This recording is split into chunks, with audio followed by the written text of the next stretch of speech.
Hello, this is Michelle Faust with Lemonade Legend. I specialize in amplifying the voice of people who have experienced a breakthrough moment in their life. So essentially turning lemons to lemonade. And I do this by podcasting as well as content writing and promotional books. One of my current projects is a book called The Lemonade Stand. Uh, it's a collaborative book by women who have a powerful vision, much more powerful than the fear itself. We all have fears. Fears is the underlying, I think, emotion that dictates a lot of our actions. And the Lemonade Stand is a book about defeating fear and attaining our goals. So I'm hosting a series on the book, inviting each and every one of the fabulous ladies who are contributing to the Lemonade Stand. And today my guest is Tracy O'Malley. Tracy, welcome. Hello, I'm excited to be here. I'm excited about the book too. It's Yeah, amazing. yeah. Yeah, it's really getting some attention, and so we're all getting very excited about it. And I'm excited that you are a contributor. I'm going to ask you a little bit about the book, but I just want to introduce you properly as to you have your own business, Mhm. and you are, I refer to my note because I want to make sure I don't mess this up. You're a master performance leadership and Enneagram coach, correct? Yes, ma'am. Okay, all right. Well, I'm going to kind of dig into that in just a little bit because I'm intrigued about the Enneagram code because that's a new one on me. So Mhm. I'm excited to hear more about that. But first, just to start off with the lemonade stand, you and I have actually never really met. This is our first, close to a face-to-face. And the amazing thing about the book is that everybody has come to me through referral. So very organically, um, people, somebody knew somebody, and that's how this group has come together, but in a very supportive, very meaningful way. And so I would like to ask you, first of all, without giving away your story, give a little teaser out there a little bit um, about your story, kind of the heart and soul of it with just a little tidbit. Yeah, I grew up in the Midwest of Chicago, Illinois, and I'm a very strong Irish girl.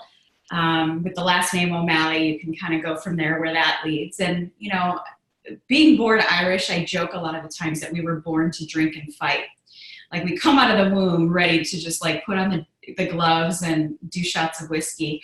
And that's kind of how it was in my house. I was raised in an environment where there was a lot of fighting and a lot of drinking and a lot of uncertainty. And so by the age of 4, I remember very distinctly having to learn to navigate everything on the drop of a dime. And that makes you grow up really, really fast. And I was the oldest child, and my role in the house was the peacekeeper, the navigator of all things. And by the age of 5, I had disordered eating. That was my preferred coping mechanism as a 5-year-old. And obviously, as life escalated and the intensity of the home escalated, I turned to alcohol by the age of 15. Wasn't an everyday drinker or anything like that because I didn't want to be like my dad. I became a situational drinker. Anytime the situation was awkward or uncomfortable, or I just needed to release some steam, the alcohol would come into play. And, obviously it wreaked a little havoc in my life. I'm a recovering control freak, and being a blackout drinker is a control freak's worst nightmare because you can't recollect what you did the day before. Yeah. I can really appreciate that. Yes. Because yeah, no control whatsoever. No ability to even, get some direction from what you just Mhm. blacked out from. Wow. Yeah. So to kind of escape the life, I met a guy in college and married at 21, and he was from Arizona, which is where we moved. And I thought I could move as far away as possible and outrun, outwit, outlast, outthink the life that I grew up in. And when my daughter turned 4 is when it all kind of came and hit me. And this was 19 years ago. that, oh my gosh, like it doesn't matter how far I go, you know, what we're raised with is what we know, and that's what we do. And it was then that I knew if I didn't repair it, I was going to repeat it. So 19 years ago is when I started this exploration process of I need to understand why this has gone on for generations and how do I stop this right here with me. And for the next 12 years, I would take like 5 steps forward, 4 back, 5 forward, 4 back, because I wasn't equipped with any of these tools. It wasn't modeled for me. Even though I wanted something different, I didn't know how to do something different. And it was really scary. You know, when you start to change how things have always been done, it disrupts a lot. And the people that you love don't love that. And so that's where it would be the, you know, go forward, fall back, Yeah. go forward, fall back, until 7 years ago is when I said enough is enough. So that's a perfect example of having fear dictate your life, because as you said, it was a Mm-hmm. very scary place. And but you grew courageous and found your bravery, and you had a vision. You had a strong vision. Um, just so that I understand, so it's not, even though alcohol obviously was a big part of it, but your story is more than that, and that it but addictive and controlling behaviors. Is that right? Or Well, and you know, I believe that the addiction is never the issue. That's just the symptom. What I had was no instruction manual for how to deal with pain. As a little girl, I had no instructions and no guidance on how to deal with pain, so food became that. As a young adult, I saw how we dealt with coping, and that was with alcohol. So, like the addictions and the things that we do, you know, even codependency or overgiving or overworking or, you know, all the things that disrupt our life and how we want to live it is simply just a symptom of not having the coping of pain. And we don't have a connection to something that is safe. And so that's when we lean into those things. So I had a coping problem, not necessarily an alcohol, food, work problem. right, it's the crutch that you Yeah. choose to lean on. So I appreciate you sharing that. And it's not easy. And you know, obviously, I've talked to a lot of the women who are involved in this book, and it isn't easy to really go back and relive your path to put out and share a story. So I thank you for doing that. Why did you choose at this time to go ahead? Why did it resonate with you to go ahead and join up and with the group and share your story? You know, I think that out in the world we live today, everybody's looking for instant gratification, instant gratification. And I just want to be able, like, it isn't that easy. We see the glory, but we don't always know the story behind it. You know, we take a look at somebody who's like, oh, it must be easy for her. If you just heard my bio or my accolades, it's like, oh, that must be nice. But there's a whole list of 40 years of hard story behind it. And, you know, instead of giving instant gratification, I want to give an instant shot of hope. And I believe that that's what this book can do for people. It doesn't mean it's going to be an easy road, because Lord knows when you change everything you've ever known, it is not easy, and it is not well received usually. And I also know that if we want something different for our life, it's going to require something drastically different from us. And I think these women coming together to bring these stories gives pretty much anybody who's gone through anything an instruction manual for, like, okay, if she's done it, so can I. And I think that that's very, very powerful for people. That's great.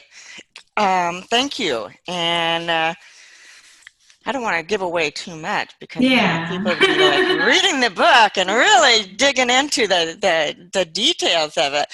So what I want to do is focus on you. I mean, you've obviously done some really hard work to attain, you know, your own business, and that appears from everything I can see very successful. So let's talk about what you're doing now, and how your life has changed. Specifically, let's start out, because I'm so intrigued by it. Let's start out with Enneagram coaching, and exactly what is that? So the Enneagram, Ennea means 9, gram means diagram or model. And when you put the word together, it's a diagram of 9 different personality types and how they operate, what their biggest fears are, their biggest desires, what their heart longs to hear, where they go in growth, where they go in stress. And ironically, when I told you 7 years ago, I said enough is enough, I decided, and mind you, and I'm not going to give it all away, but the pivotal moment was my dad calling me and saying, they just diagnosed me with cancer. They haven't given me long to live. And 12 days later, he passed away. And so that was kind of like, oh, well, this life thing is really too short and I better get my crap together. And so 7 years ago, I put all the cards on the table and I decided to get help with my coping problem. And that included getting help with alcohol, eating disorders, workaholism, all the things. And while I was in rehab, my therapist made me take this test. And, you know, I have 2 children. They were 14 and 15 at the time. And in rehab, she made me take this test, and it was the Enneagram test. And when she kind of explored it with me, it made perfect sense why things weren't working for me, why things in my home, even though I was communicating, I thought very well, it wasn't landing the way that I wanted it to with my kids. You know, and I was a single mom at that point. And it was this map and compass and GPS system of how I operated and how my personality, when I'm speaking to my 2 children, isn't working. And so understanding the 9 different personality types, 2 of which my kids are 2 different ones, I was able to understand where they go under stress and where they go under growth. Because where they went under stress used to irritate me, and I used to take it so personal. So I would communicate in a way that was very irritated. And of course, that keeps the avalanche going. So just in understanding how they operated, instead of getting all pissy and irritated, I could speak with compassion when I could understand when they were actually under stress and how they were acting wasn't personal. And so it very quickly shifted in our home. And so I began studying it 7 years ago. And then 6 months later, when I began a new business, it was about networking. My new business, it was a network marketing business. And I had no social network at that point. I'd wiped everybody out. When I cleaned up my life, I had no social network left. So great time to build a network marketing business, right? So what I knew with what I knew with the Enneagram is that I was going to need to leverage every human being that I knew and leverage them, utilize their network. I needed to be able to speak to every single person that came in front of me, not just people like me, because that would be a whole network of people like me would be very aggressive. And I needed all personalities. And so using what I knew in the Enneagram, I was able to build in 2 years a large network marketing business with 82 people. I took 82 people, turned them into 15,000 people, which generated my first $1 million income in 2 years. And I utilized the Enneagram because I was able to know who I was talking to, know their language that they learn best by. I knew how to bring out the best in them. And I knew how to speak to them in a way that they knew what was in it for them and not what was in it for me. And then obviously in the last 7 years, I've used it extensively in helping corporate teams build and be cohesive, small workplaces, anybody that works together that needs to get along for the greater vision. Which is just about any business, right? Pretty much. Families is, anybody who runs a household. This is some valuable information. And I was just in Sedona over the weekend with 3 of my closest girlfriends, and we all have different personality types, which I think that's why we work so well together. But my one friend looked at me and she said, "You single-handedly seriously have helped save my marriage, because my husband now knows how to communicate in my language in a way that I can receive what he was trying to say all along." And she goes, "You're going to be putting therapists out of business." And I'm like, no, but this is really a powerful self-awareness tool. And it can help you live a life of harmony and very profitable if you use it correctly. That's pretty amazing. And I'm fascinated about the fact that it, excuse me, we'll edit that out. Um, Fascinated by the fact that you can take a coaching method that can be so helpful, so motivating, and within the workplace, and yet it spills over into the home life as well. Is that Mm-hmm. it really covers all the people that you're dealing with. Because I've gone through some similar types of things because I have a sales background, and they always are looking at personality types. I've always had a hard time really having it sink in, so that then when I need to apply it in real life, I still fall back into my own habit. So can you share a little bit of how you make that stick with people? Yeah, the Enneagram is not like this. And I get asked a lot why it took me so long to talk publicly about it. And it's exactly what you just said. There's lots of these personality tests out there. People love to take online quizzes about themselves, and that's great. But nobody is really teaching how to use that to integrate it into your life so it sticks. Or what else I see is people get so fixated on a label of themselves. And a lot of times they'll use it as a sword or a shield. We can say, oh, you're an 8, and then they'll beat the people up for it, or they'll beat themselves up for the negative or unhealthier traits of that personality. Or we use it as a shield, like I used to, like, this is just who I am, you must deal with me, right? Instead of like, okay, how can I be so well-rounded? So how I get it to stick with people, obviously the Enneagram is, I like to call it my gateway drug, so to speak, into the real work, because self-awareness is the most important piece in any kind of transformation, whether it's emotional, physical, or financial. You must be willing to look at the whole package, not just the things that we beat ourselves up for, and not just for the things that we're great at, like the whole package and how we operate. And so the Enneagram is very complex. It's more than just a label and a number. There's, we have this disposition and temperament that I believe we are innately born with. And when I carried my children, their disposition in my belly is very much their disposition in the world. And then our personality starts to express itself based on the environment we grew up in, matched with that disposition. So obviously growing up the way that I grew up and my disposition, it's no surprise that my personality is what it is. And so really unpacking this with people, kind of light at first. So there's this new awareness like, oh, that's why I do that. Oh, that's why I communicate like that. Because if you just know, I've always been the girl that asks, why is that? Why is it? I was the annoying girl in class that wanted to understand it so it would stick. And so the way that I coach the Enneagram is letting people understand why this is the way this is. So that when it's happening, they're like, instead of beating themselves up for it, they have compassion for themselves and they can pivot and course correct instantly. Like I accelerate transformation and help move the needle probably faster than anyone I've ever met because of the way that I coach. That's fantastic. So because the nature of it sounds a little bit complex, is there a time frame, 12 weeks, 2 weeks, 90 days, anything like that? Or is it still just a one-on-one, working with people or a group?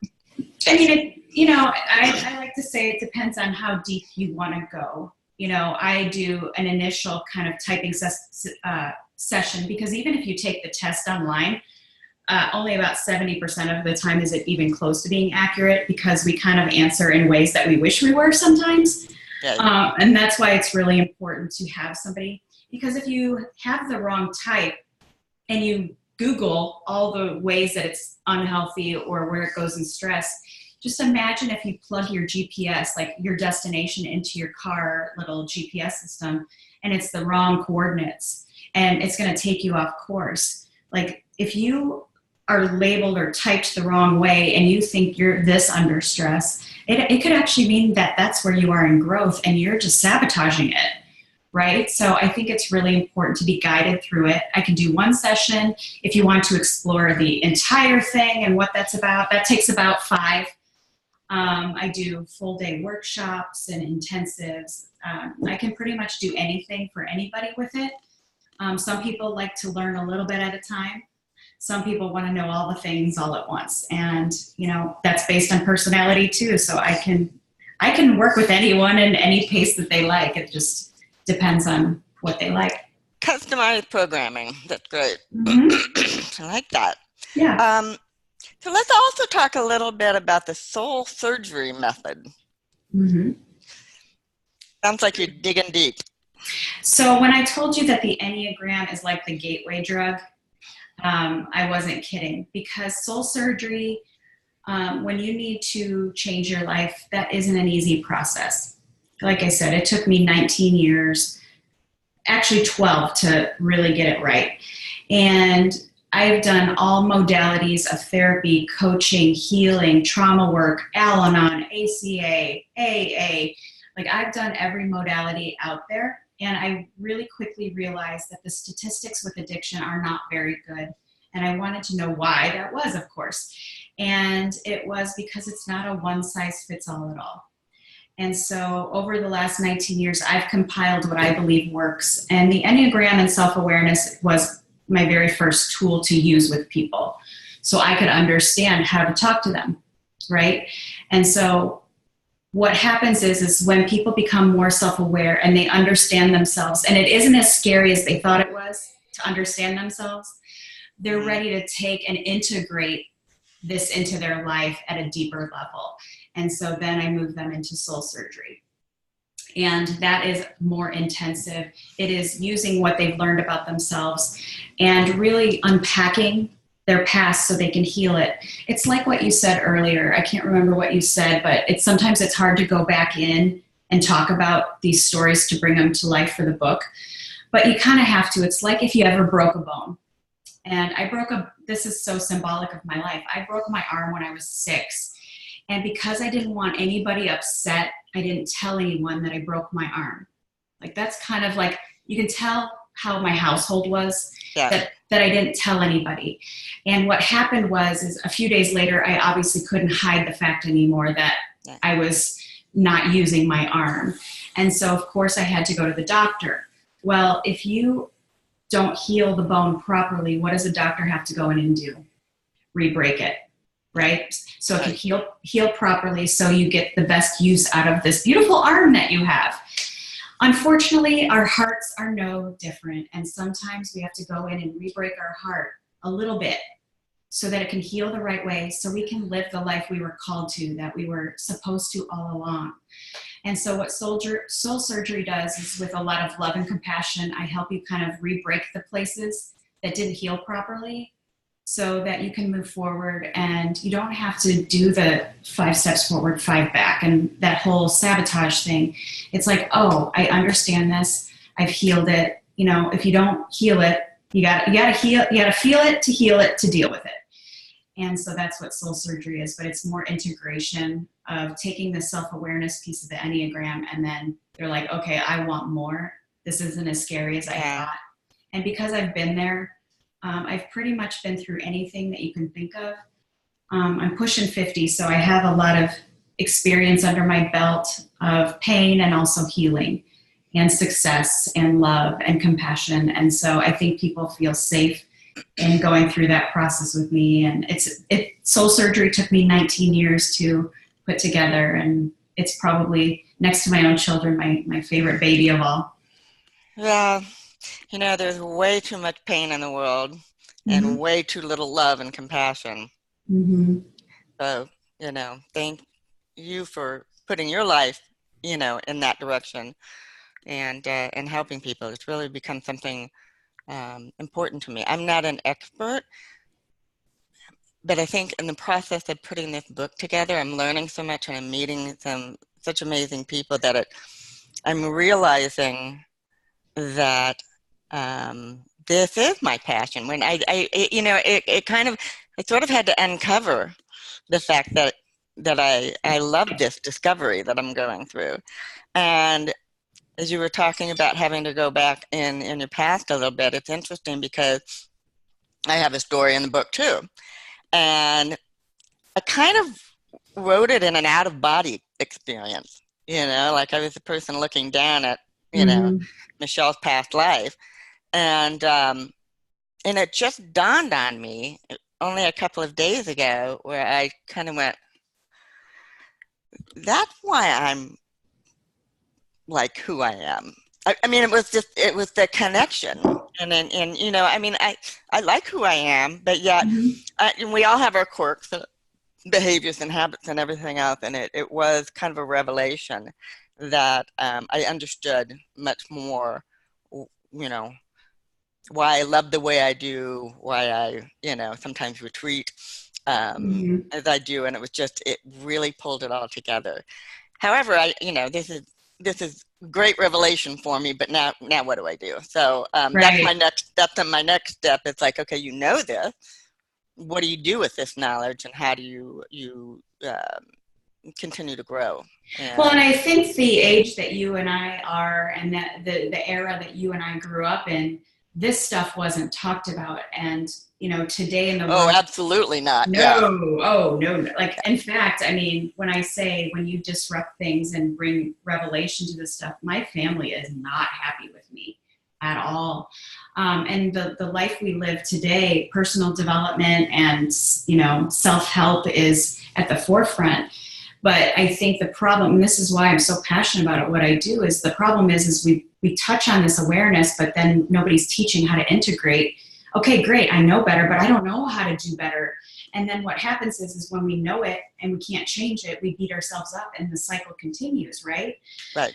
And that's why I think it's very important to be out there teaching integration. And it's hard work. It's not easy dealing with emotions and pains and how we've always done things, even when we don't want to do things the way we've always done.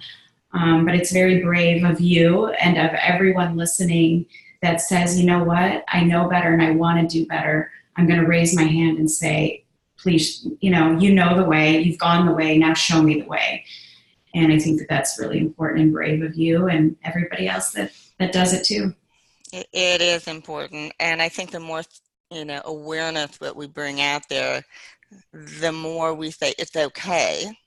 Mhm. You know, we're people, Well, and we stay as stuck and as sick as our secrets, yeah, and I think that's why storytelling is some of the best healing we can do, not just for ourselves, but for every person we touch. Because I'm sure in your story and in mine, certainly I felt alone in that every day, that nobody could ever understand what it felt like to live like I was living. And when I had my out of body experience and started telling my story publicly, I could not believe the number of people that said, you could have written my story with what you just said. And not only did it help them, but it got me unstuck. When we are stuck in our secrets, and I promise you, the more that you can that sounds tell, like a book title right there. Stuck in my secrets. it's just true. And my part of the story is how to become bulletproof. And people used to say, well, what does that mean? And it doesn't mean we don't feel or anything, but in order to live the life that we want, we got to stand on the front lines of it. You Yeah, have to stand on the front lines of your life. And that means hits are going to come and things are going to come at you. And becoming bulletproof means I'm going to feel all the things, but it's not going to have to take me out. right. And you're never going to live the life of your dreams playing small or sitting in the back of the room. You're just not. And so stand at the front line of your life, learn how to become bulletproof so you can take it all. I mean, if I even got into what happened in my life the last 4 months, I mean, we could go on for days, but just those hits alone in the last 4 months, one of them would have taken me out 10 years ago. And I'm still here standing strong, still feeling it all. It hurts. And using it to grow myself, but understanding that Yeah, this is life, and I want to squeeze every ounce of juice out of it. And that means I'm going to stand at the front of the line and take the hits if I have to. And because I have the tools of soul surgery and my own toolbox that I teach, man, let me tell you, the last 4 months have taught me that I walk my talk, because I had to pull out every tool I've ever taught in order to navigate that. And I'm better, stronger, and filled with more compassion and gratitude than ever, even standing on the front line taking the hits. So it works. It Well, works. and that's great confirmation for what you're doing. Not that I wish you the pain to go through, but on the same hand, you know, Right. some people, it's kind of like those who can do, those who can't teach kind of thing. And you just proved that that is not at all the case, is that Correct. you do walk the talk. So it sounds to me too like bulletproof is really not wrapping yourself in a protective bubble as much as it's deflecting. You know, Deflecting. yeah, you're strong enough to deflect that's getting, you know, you're getting bombarded with. Well, if you've ever known anybody in law enforcement that wears a bulletproof jacket, they're on the front line taking the hits. And sometimes those bullets have hit them even with a jacket and knocked them Hmm. on their butts. And sometimes it leaves marks and bruises and the adrenaline rushes and the heart races and it's scary. That's life. But you know what? They're able to get back up. And so are we. I feel all the things. I hurt just like anybody else, but it's never going to take me out. Yeah. And the good thing about standing on the front line is you get to see everything, and it's beautiful. And when you know how to navigate that, you can take anything on, and you Well, don't miss. you need to get a whole different view out there than if you're retreating and, you know, trying Mm-hmm, to hide yourself from mm-hmm. what's out there. Still scary, but it's amazing. Still scary. All scary. I have to share with our listeners because one of the things we're doing with the Lemonade Stand is we've created a T-shirt, and the T-shirt is still in the draft stage, but basically it's a big heart, and all the contributors have shared their one word that is meaningful to them in relationship to the book. So I just realized yours is bulletproof because I saw Yeah. that in art, and I'm like, I wonder who put that out there. Yeah, and it was funny. The girl that was making the T-shirt, she's like, "Can we change that word?" I'm like, "No, Yeah, you can't." no, Like if you but I understand. get it because it fits. It fits so well Mhm. in your story It does. and your personality and how you view everything. So bulletproof is in the heart. It's gonna stay in the heart, Mhm. and it just yeah it I stumble with the word because you want to say it's a great story. It's not really a great story. It's a painful story, but it's It's a a hero great story story. when you look at the whole evolution of then shifting it around and creating a better life. That's the great story. Well, I believe every story is great if we are willing to let it be. You know, I've said to my own children, the things that are hard that happen in our life, usually, if we look at it, only last moments. But sometimes we give it the power to take years and years and sometimes decades from our life. And I decided 7 years ago that every part of the story was beautiful and it should be used for the greatest good. And if we really can look at the things that have gone not so great in our lives or that are super painful, I want you to know that it all matters. And it is all molding you into the beautiful human being that you are today. And actually, the things that you believe are the disqualifiers of your life are the things that actually qualify you to, you know, step into your purpose and your calling. But you have to be willing to look at it that way. It's all about the perception of it. I used to be a victim. I used to believe that the world was after me. And when I was able to shift that this actually happened for me so I could use the gifts that I was given, like, yeah, none of this happens without the hard parts of the story. So if you've ever, I think it's Joseph Campbell, The Hero's Journey, everybody's a hero, but you have to be willing to look at the entire journey in order to see, like, anybody that we look up to, any, like, look at Oprah. Like, her story was pretty hard in the beginning and look what she did with it. Tony Robbins has a really hard story and look what he did with it. Tracy O'Malley, like, yeah, hearing the story, and there's so much more to it. Oh my gosh. Yeah. But I want you to know that you have that story in you too, and it's just how you frame it and look at it. And I'm grateful for every part, especially the hard parts. You expressed that beautifully, and Mm, I do thank you again for being a part of the book. I do think it's going to be very, very powerful, and it's there to help. And mhm. that's really the underlying motivation, I think, with everyone. What can we do to be a supportive community? So, on that note, I want to make sure that people know how to get in touch with you. So, would you like Mhm. to share your contact information? Sure, you can find me on Instagram, Tracy_O'Malley. I do lots of fun educational stuff based on the Enneagram and soul surgery, and I rescue animals, so you'll get to see my rescue dogs and my kids and everything there. At Tracy_O'Malley. I'm on Facebook with my same name, or you can go to tracyo'malley.com with all the goodies there. And Michelle, thank you for bringing all of us together to share our stories so that we can give everybody that instant hope right away. It has been my pleasure so far, and the journey's not over. So, it it's been really incredible meeting people like you. So, Mm. um, we could thank each other all day long, but I think we know we're appreciative. So, Yeah, on that note, I'm going to say I hope you have an incredible day. you And I too. know you're one busy lady, and it's early for you, and you're just going to go bust through some walls for the rest of the day, right? Yeah, I enjoy it while I do it. Thanks I so much. know, no doubt, no doubt. So, anyways, we'll be talking again soon. But meanwhile, this has been great to put a little piece of you out there for our listeners. And I hope that they will gain something. I know they'll gain something from it. And hey, people out there, if you need some help with getting your mind focused on and learning how to deal with the different personalities, especially learning how to deal with your own personality, give Tracy a call. All right. Appreciate it. Thanks, hon. Tracy, thank you. And I'll say goodbye with that and have a great day. You too. Okay. So we